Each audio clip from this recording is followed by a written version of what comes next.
Halo teman-teman, selamat pagi. Itu batang pisang yang ada di bawah. Saya sudah potong. Ini bonggolannya.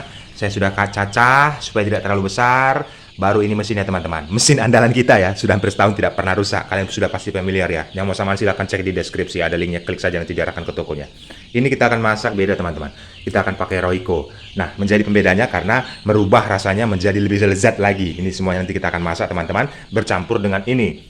Ini untuk pakan pabrikannya. Ini terdiri dari 4 tepung jagung, dedak ikan ya, terus dedak padi, lalu jagung giling dan mie reject teman-teman. Tuh, oke, langsung saja kita praktekkan, nggak usah lama-lama. Ini tinggal dihidupkan saja. Tuh, sangat halus sekali suaranya. Ini kita masukkan semuanya teman-teman. Ada daun kates.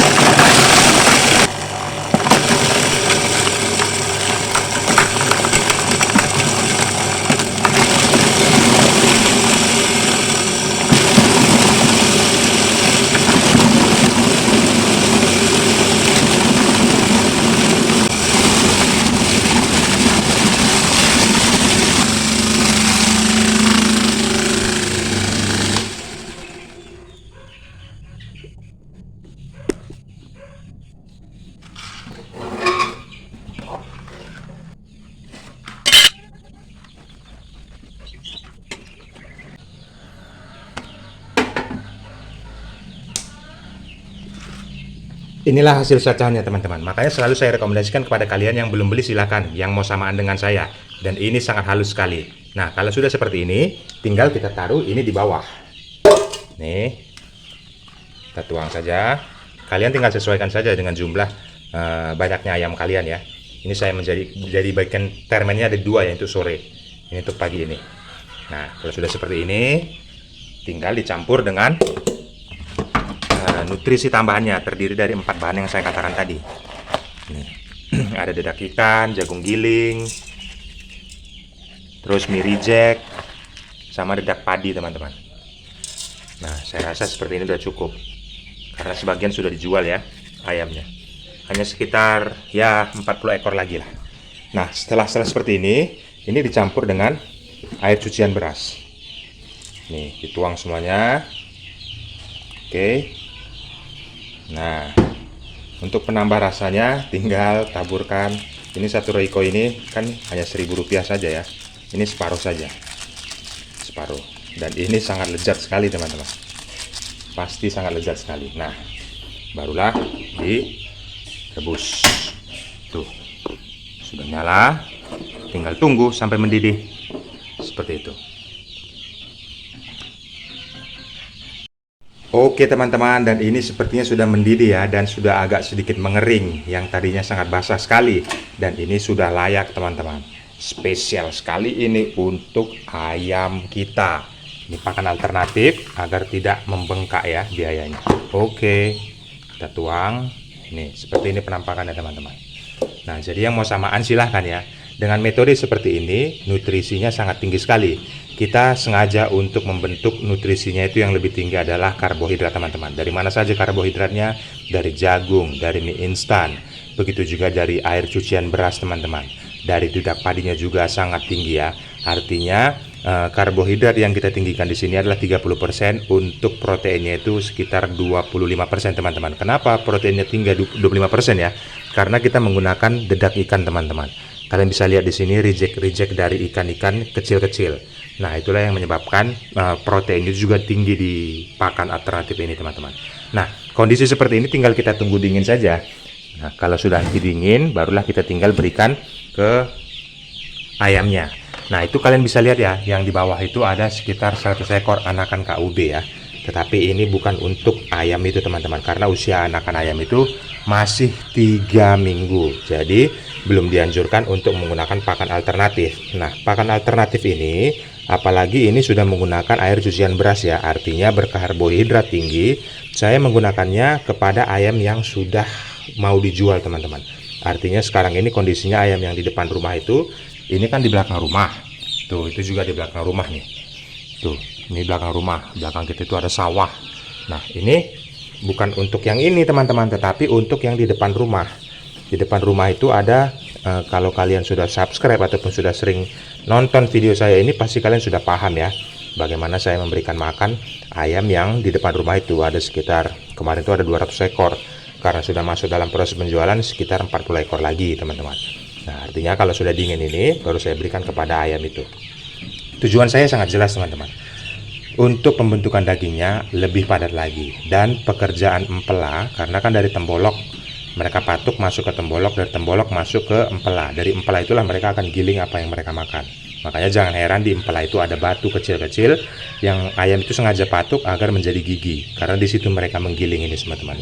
Makanya saya rebus, saya buat lunak agar pekerjaan empela itu tidak berat, tidak letih gitu. Makanya saya buat makanannya empuk, makanya direbus.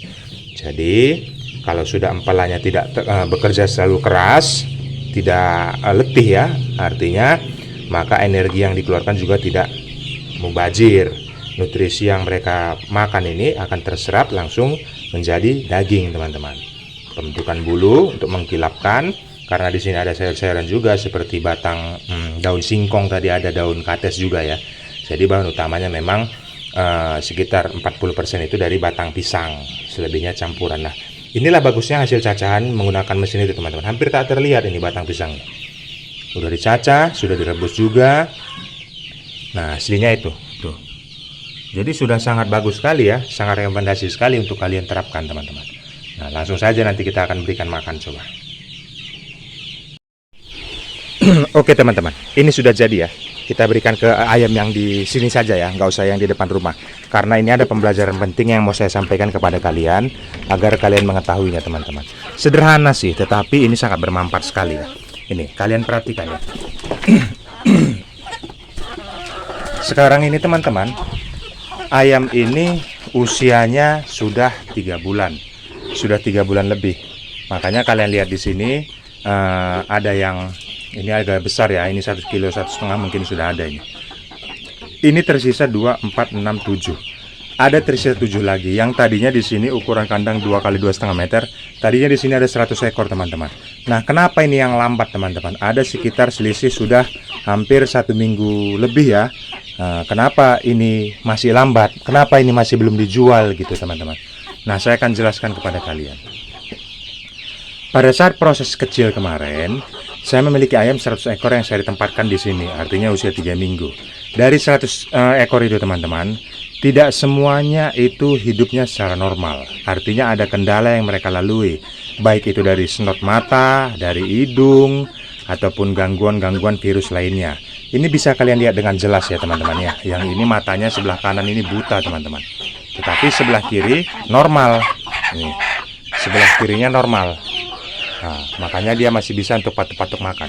Ini kemarin dua-duanya itu sangat berbahaya, tetapi saya obatin, ternyata satu hanya yang bisa diselamatkan teman-teman. Makanya dengan kondisi seperti ini, dia itu mengalami suatu virus yang tidak membahayakan kepada ayam yang lainnya, tetapi terhambat oleh pertumbuhannya teman-teman. Ini seperti ini, kalian bisa cek di video sebelumnya. Ini pernah mengalami temboloknya gede banget teman-teman, hampir sebesar ban teman-teman. Jadi lebih besar temboloknya daripada badannya kemarin itu. Ada, cek saja di video sebelumnya. Warnanya juga sama, saya tidak menimbulkan hoax. Memang inilah ayamnya teman-teman. Sekarang beratnya sudah hampir 9 on ya. Artinya ada kendala semua yang dialami 7 ekor ayam ini sebelumnya. Makanya dia gagal panen, tidak sesuai dengan waktu bersamaan dengan ayam-ayam yang lainnya teman-teman. Jadi setiap peternakan pasti mengalami hal seperti itu. Baik ada yang kena patuk oleh temannya, ada yang kena bagian matanya, ada pada saat mereka ceker-ceker kena mata. Terus ada juga terserang virus dari udara, karena kita membuat jamunya, dia tidak menyebabkan kematian dan tidak terjangkit kepada yang lainnya teman-teman. Jadi yang 7 ini sebenarnya kendala yang sudah terkena virus secara ringan. Tetapi penyakit virus secara ringan itu menghambat pertumbuhan mereka, jadi tidak normal seperti teman-temannya yang lainnya. Jadi penjelasan seperti itulah yang mau saya sampaikan kepada kalian, agar kalian jangan heran ada nanti ayam kalian yang kecil dan dia seperti stuck gitu ya. Artinya teman yang lainnya itu bertumbuh besar, dia stuck hanya seperti itu saja. Pertumbuhannya itu pun sangat lambat sekali. Nah, itu yang menjadi perhatian kepada kalian. Itulah yang disebabkan pertumbuhannya stuck tadi, karena ada gangguan dari virus yang mereka sudah terindikasi ya. Tetapi kita masih bisa atasi supaya jangan mati teman-teman, karena kita menggunakan jamu yang memang saya rekomendasikan. Kalian bisa cek saja di video sebelumnya itu bagaimana jamunya teman-teman. Jadi itu penangkal agar ayam tidak mati karena terserang oleh virus. Jadi kondisi-kondisi seperti ini yang saya ceritakan kepada kalian. Mungkin ada juga yang termakan karet atau termakan tali-tali plastik. Jadi itulah yang menghambat pencernaan mereka itu terjadi tersumbat, sehingga metabolisme di dalam tubuh mereka itu tidak lancar seperti yang biasanya teman-teman. Nah, pembelajaran sedemikian rupa saya sampaikan kepada kalian lewat video panjang ini agar menjadi pembelajaran kepada kalian, baik itu nanti di kandang kalau memiliki ada karet-karet di sini itu bisa dijaga dan dibuang ya, atau tali-tali plastik seperti itu. Tapi kalau sudah besar seperti ini mereka sudah bisa pilah. Artinya serangan-serangan itu semuanya terjadi pada saat mereka usia kecil ataupun usia di bawah 1 bulan. Dan sekarang usia mereka ini sudah 3 bulan 1 minggu ya, hampir 3 bulan 2 minggu teman-teman. Jadi sudah over sebenarnya, karena target kita itu paling lama usia ayam 3 bulan harus kita sudah panen. Dan ada juga kemarin yang tanya teman-teman, apakah ini jenis ayam KUB ataupun ayam joper atau ayam apalah gitu jenis-jenisnya ya.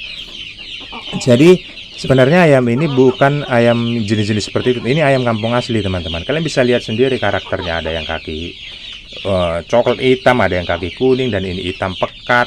Ini juga ini terlihat ciri-ciri ayam kampung asli teman-teman. Jadi bukan itu yang menjadi salah satu faktor agar ayam itu menjadi lebih cepat panennya teman-teman. Tetapi bagaimana pakannya itu bernutrisi tinggi, dan cara pemberian pakannya itu kalian memberikannya dengan jor-joran. Artinya jangan takar-takar.